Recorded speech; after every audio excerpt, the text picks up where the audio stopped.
जैसा कि साहित्य में राजस्थानी साहित्य में उल्लेख है, जल उंडा थल उजला नारी नवलय भेष पुरख पटाधर निपजे अहियो मर्दर देश। जी हाँ, इस मर्दर देश राजस्थान का पश्चिमी अंचल, जिसमें एक जिला बाड़मेर भी है।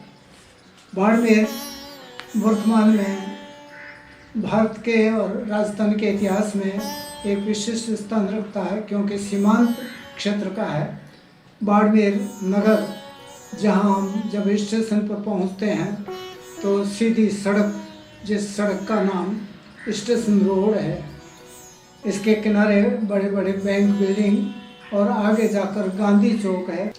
इसे ऊपर की ओर बढ़ते हैं तो चार भुजा का मंदिर, जहाँ से ऊपर पहुँचने पर गढ़ मंदिर अर्थात चारों ओर मोर्चे हैं और ऊपर देवी का मंदिर है जगदम्बा का, इसलिए इसका नाम गढ़ मंदिर या कैलाण भी कहते हैं।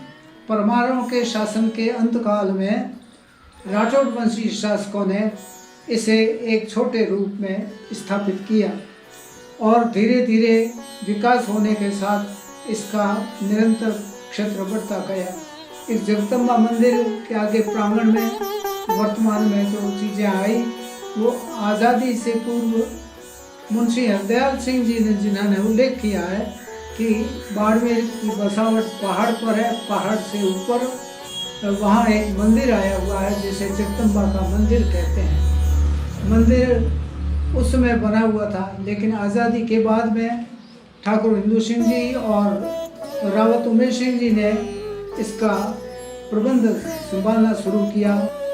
अब हर वर्ष आश्विन महीने के दशहरे में बहुत बड़ा मेले का आयोजन होता है। 471 सीढ़ियाँ चढ़ने के बाद में ये मंदिर इस पहाड़ी की अधोतक में ऊपरी सिर पर आया हुआ है, जहाँ से सुरक्षा के दृष्टि से भी दोनों ओर पहाड़ियाँ हैं। पश्चिम की ओर पहाड़ी है, इसका मुख पूर्व की ओर है, जो पूरा शहर का पूरा दृश्य दिखाई देता है। इस मंदिर में जहाँ देखा जाए तो बड़ी लोग अटूट श्रद्धा है। युद्ध के दिनों में भी इस मंदिर की बड़ी पूजा और युद्ध के दिनों में लोग बड़ी इस आराध्य देवी की आराधना करते थे। आज भी यह गढ़ मंदिर है, किलोन भी कहा जाता है, जहाँ आने जाने वाले यात्री यहाँ आते हैं, आराधना करते हैं। आप रूप अद्भुत रूप खाती लो गाडान गोडवाड़ मंदिर जस बंको जोदान। ये इस मरुभूमि के महिमा में बाड़मेर को प्रशंसित किया है खातिरदारी में। इस प्रकार की खातिरदारी और कहीं भी राजस्थान में नहीं जितनी बाड़मेर में है।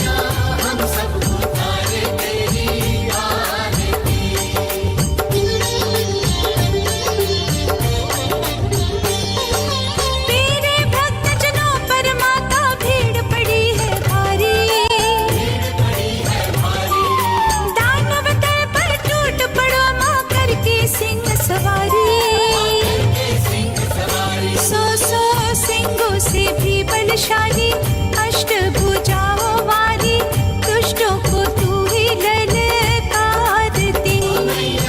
हम सब तारे तेरी आरती, ओ मैया हम सब तारे तेरी आरती।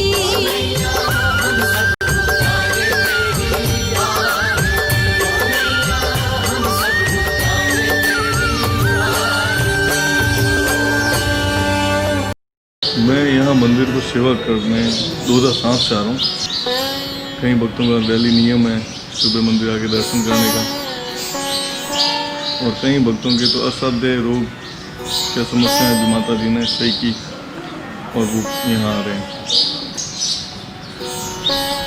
यहाँ से आपको एक अलग ही नज़ारा दिखता है।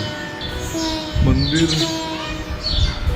मैं आने वाले भक्तों के साथ में कई बार ऐसे ऐसे चमत्कार हुए जो उन्होंने मेरे को बताए। अहमदाबाद से, छत्तीसगढ़ से, महाराष्ट्र से और गुजरात से बहुत सारे लोग यहाँ पे यात्रा करने आते हैं, उनके सबके काम हुए हैं।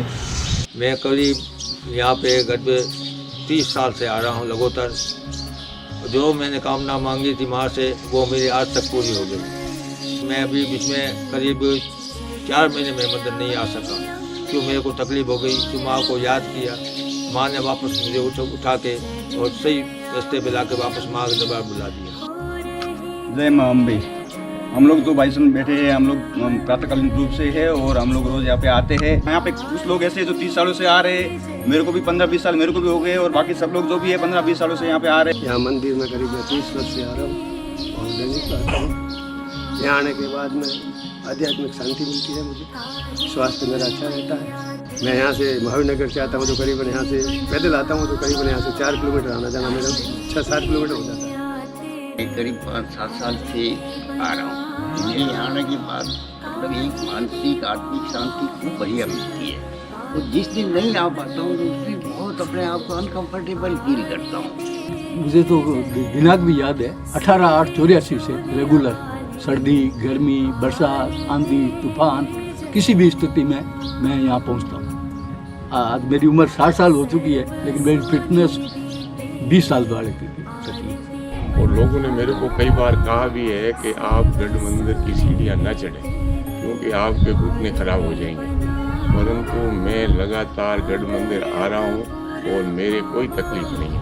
साक्षात रूप में देवी का यहाँ विराजमान है। बचपन से ही मैं इस मंदिर में आता रहा हूँ। शक्ति ही मनुष्य की ही महत्वपूर्ण चीज़ है और शक्ति के बिना कुछ भी संपन्न नहीं है। शक्ति है तो सामर्थ्य है और सामर्थ्य है तो सब कुछ चीज़ संभव है। जय माता। यहाँ 22 साल से आ रहा हूँ और श्री जोगमाया गढ़ मंदिर में मैं आता हूँ, यहाँ पर भजन करता हूँ, आरती करवाता हूँ। पिछले कई वर्षों से यहाँ मेरा रेगुलर आना होता है इस मंदिर में। ये इतना एक खूबसूरत स्थल है जिसके बारे में शब्दों में विवरण करना इतना ही मुश्किल है। और माता जी की जो भी मन्नत मांगते वो माता जी पूर्ण रूप से पूर्ण करती है। किसी भी परिवार, चाहे वो किसी भी जाति का, उनकी शादी या वहाँ उनके जो बच्चे होते हैं वो बाड़मेर गढ़ मंदिर पर अपनी जात लगाने जरूर आते हैं। करीब 300-350 पौधे लगे। यहाँ काफ़ी चिड़ियाँ हो चुकी है, अलग अलग प्रजातियों की करीब 20 टाइप की चिड़ियाँ हैं। बाड़मेर का गढ़ मंदिर ऐसा कहा जाता है कि इसकी स्थापना लगभग 15वीं शताब्दी के आसपास करी गई थी। जब हमारा परिवार इस जगह पे आया था तो पहले इस गढ़ मंदिर की स्थापना करी गई थी और उसके बाद में जिस जगह पे अभी हम खड़े हैं इस गढ़ की स्थापना करी गई था। इस मालानी क्षेत्र का सबसे पवित्र स्थानों में से एक स्थान है। बताया जाता है कि बाड़मेर में जो एयरफोर्स स्टेशन उत्तरलाई बना हुआ है उसको जिस आर्किटेक्ट ने जिस इंजीनियर ने डिज़ाइन किया था, सेम उसी मटेरियल से और उसी आर्किटेक्ट ने हमारे यहाँ की सीढ़ियों को भी डिज़ाइन किया। और 1971 के वॉर के टाइम में जब भी पाकिस्तानी प्लेन आते थे उसकी आवाज़ होती थी तो यहाँ हूटर बजता था और शहर के सभी लोग इन सीढ़ियों पे आके सो जाते थे। और ऐसा कहते हैं कि इस देवी की मेहरबानी की वजह से कभी भी किसी को किसी तरह की कोई परेशानी नहीं हुई। मैं 2012 से जोगमाया के ट्रस्ट का अध्यक्ष हूँ। साल में 2 बार नौरता का मेला भरता है। इसमें कई लोग हज़ारों तादाद में आते हैं और इसकी जोगमाया की बहुत मेहरबानी। 1971 में पाकिस्तान ने युद्ध किया था, उस समय यहाँ बाड़मेर पे कोई 50 बम गिराए थे, लेकिन जोगमाया की कृपा से एक भी बम यहाँ पर नहीं फूटा, कोई नुकसान नहीं हुआ। बहुत आस्था का मंदिर है, लोग बहुत आते हैं, इसमें खूब पूजा पाठ करते हैं।